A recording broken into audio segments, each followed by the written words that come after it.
એક સાથે 1 કલાક કે પછી 45 મિનિટના એપિસોડ જોવાનો સમય નથી મળતો, તો અત્યારે તમે સાચી જગ્યા પર છો. હા, યોર્સ પોડકાસ્ટ ગુજરાતી ક્લિપ્સ. આ ક્લિપ્સમાં તમને નાની નાની ક્લિપ્સમાં ઘણું બધું શીખવા મળશે. તો કોમેન્ટ અને સબસ્ક્રાઇબ કરવાનું નહીં ભૂલતા. થોડુંક મારે જેમ મ્યુચ્યુઅલ ફંડ અને એસઆઈપી વિશે થોડું મને કહો ને, શું છે થોડુંક ડિટેલિંગ્સમાં. મ્યુચ્યુઅલ ફંડ ઓલમોસ્ટ 20-25 વર્ષ તો મ્યુચ્યુઅલ ફંડને ઇન્ડિયામાં થઈ ગયા છે, પણ અત્યારે ડ્યુ ટુ હું એમ કહીશ કે ભાઈ આઈપીએલ્સની એડ્સ ને ધોનીના અને સચિનના ભરોસે મ્યુચ્યુઅલ ફંડને બહુ સારો રિસ્પોન્સ મળ્યો છે. અને અત્યારે India one of the highest growing mutual fund industries છે. એમાં અત્યારે મ્યુચ્યુઅલ ફંડ શું ફરક આવ્યો આખો? બહુ ફરક આવ્યો. લોકોનો જોવાનો નજરિયો, લોકોને આજે અમે જ્યારે ક્લાયન્ટને એમ કહીએ કે ભાઈ મ્યુચ્યુઅલ ફંડમાં ઇન્વેસ્ટમેન્ટ, તો હા ઓકે છે કરીએ, એવા જવાબ મળતા. જ્યારે એની પહેલાંના હું આજથી 2-5 વર્ષ પહેલાં હું જ્યારે ફ્રીમાં લોકોને એમ કહેતો કે ભાઈ મ્યુચ્યુઅલ ફંડ કરો, મ્યુચ્યુઅલ ફંડમાં ફ્રી એડવાઇસ જ્યારે હું આપતો કે એટલીસ્ટ તમે 1000 રૂપિયાથી ચાલુ કરો, પણ એ પણ લોકો નહોતા કરતા ડ્યુ ટુ લોકોને બહુ રિસ્ક ઇન્વોલ્વ લાગતું હતું, લોકોને બ્લન્ડર લાગતું હતું, લોકોને એમ થતું હતું કે ભાઈ આપણા પૈસા લઈને ભાગી જશે. હવે એ બધું શોર્ટ આઉટ થઈ ગયું છે due to one of the એક કહું ને કે ભાઈ સ્ટ્રિક્ટ ગવર્નન્સમાં જે મ્યુચ્યુઅલ ફંડ અને સ્ટોક માર્કેટને રેગ્યુલેટ કરતી બોડી છે, SEBI, security exchange board of India, તો એણે બહુ strict rules regarding mutual funds, regarding stock market લાવવાના લીધેથી અત્યારે બહુ સેફ સાઈડ હું એમ કહી શકું છું કે તમારું બહુ સેફ ઇન્વેસ્ટમેન્ટ્સ મ્યુચ્યુઅલ ફંડ ને સ્ટોક માર્કેટમાં થાય છે, જેના લીધેથી અત્યારે ગ્રોથ પણ છે, નંબર ઓફ અકાઉન્ટ્સમાં પણ ગ્રોથ છે, number of SIP books, SIP એટલે હું તમને સિમ્પલ લેંગ્વેજમાં કહું તો સિસ્ટમેટિક ઇન્વેસ્ટમેન્ટ પ્લાન્સ કહેવાય એને, એસઆઈપીને. અને એમાં તમારે ફિક્સ ડેટ પર ફિક્સ પૈસા તમારા અકાઉન્ટમાંથી કટ થઈ જાય અને એના યુનિટ્સ પરચેસ થઈ જાય કોઈ પણ મ્યુચ્યુઅલ ફંડ્સના. હવે એનો ફાયદો બહુ સારા છે કે ધારો કે જે મેં તમને કીધું કે ભાઈ ઇન્કમમાંથી પહેલાં તમારે ઇન્વેસ્ટમેન્ટ કાઢવાનું, તો ઇન્વેસ્ટમેન્ટ પહેલાં જ નીકળી જાય. ધારો કે તમારી 5 તારીખે સેલેરી આવતી હોય, કટ થઈ જાય 6 તારીખે જ એસઆઈપી કરી નાખવાની કે જેના લીધે તે પહેલાં જ નીકળી જાય તમારા પૈસા, જેનાથી તમારું ઇન્વેસ્ટમેન્ટ્સ વધે છે. સેકન્ડ છે કે માર્કેટના ઈચ એન્ડ એવરી પોઈન્ટ્સમાં, માર્કેટ કોઈ દિવસ સ્ટ્રેટ ફોરવર્ડમાં ઉપર નથી જવાનું, એ હંમેશા અપ્સ એન્ડ ડાઉન્સમાં જાય. હા, વોલેટાઇલિટી હોય જ છે તમારી. તો જ્યારે એ નીચે જાય છે ત્યારે તમે તો ફિક્સ રૂપિયા જ નાખવાના છો, તો જ્યારે એનો ભાવ નીચે જાય છે ત્યારે તમે વધારે ખરીદો છો, અને જ્યારે એનો ભાવ ઊંચો જાય છે ત્યારે તમે ઓછું કરી દો છો. એટલે તમારું જે એવરેજ પરફોર્મન્સ હોય ને એ જ તમારું નીકળે, તમારું ડાઉન પરફોર્મન્સ ના આવે.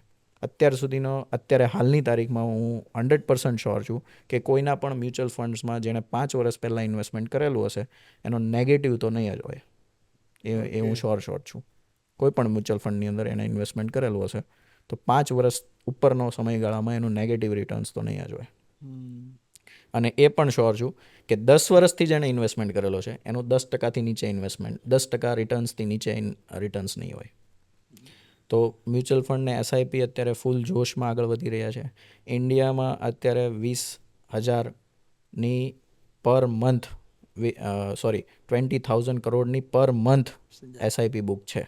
એટલે દર મહિને માર્કેટમાં 20,000 કરોડ રૂપિયા દર મહિને માર્કેટમાં નવા આવે છે ડ્યુ ટુ ઇન્ડિયન્સ.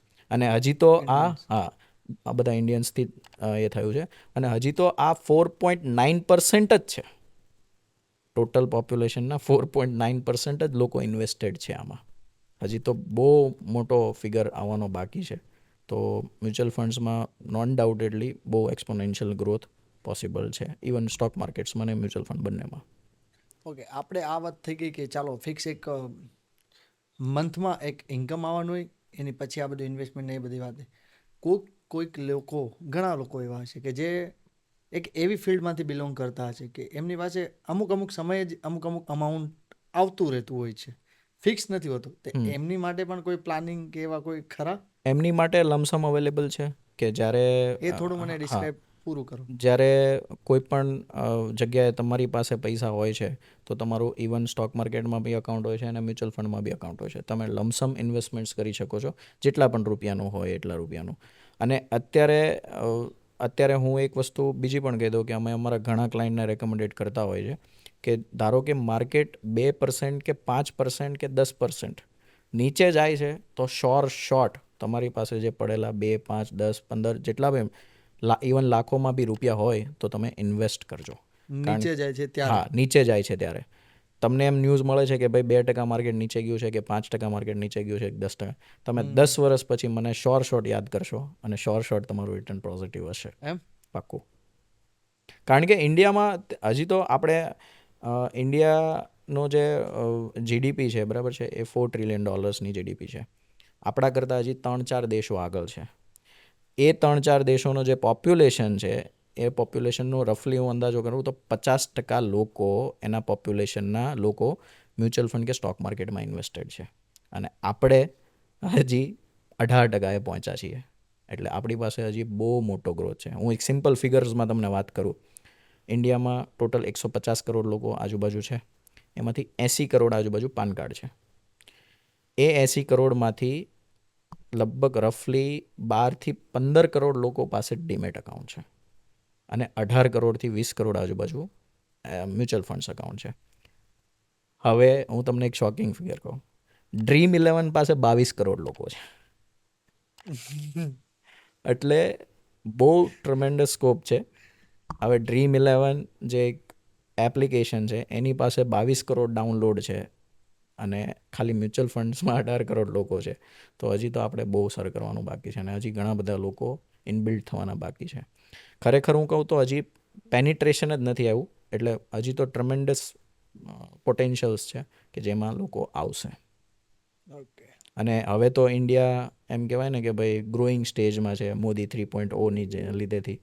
તો હવે તો વધારે વેગથી આગળ વધશે. મેન્યુફેક્ચરિંગ હબ બનવા છે. એટલા પ્રમાણમાં થશે હવે. હા, અત્યારે ઇવન જે ફોરેન લોકો ઇન્ડિયાને બહુ સારી રીતે જોવે છે કે ભાઈ ઇન્ડિયામાં ઇન્વેસ્ટમેન્ટ જે ડેવલપિંગ કન્ટ્રી છે એમાં ઇન્વેસ્ટમેન્ટ કરવાથી મારું રિટર્ન્સ બહુ સારું મળશે. કારણ કે ડેવલપ્ડ કન્ટ્રીમાં અત્યારે રિટર્ન નથી મળતા. ડેવલપિંગ કન્ટ્રીઝમાં રિટર્ન મળે એ લોકોને. એટલે ત્યાં ઇન્વેસ્ટમેન્ટ કરવાનું લોકો વધારે પસંદ કરે. અને અત્યારે મેન્યુફેક્ચરિંગ હબ બનવા જઈ રહ્યું છે ઇન્ડિયા, ચાઇનાને પછાડીને. પ્લસ આપણી પાસે હવે ટેકનોલોજી છે, આપણી પાસે રોડ ટ્રાન્સપોર્ટ છે, બુલેટ ટ્રેન આવી રહી છે. બધા જ ફેક્ટર્સ આપણા કાળમાં છે. એટલે અમૃતકાળ બનવાની તૈયારીમાં છીએ આપણે ઇન્ડિયા.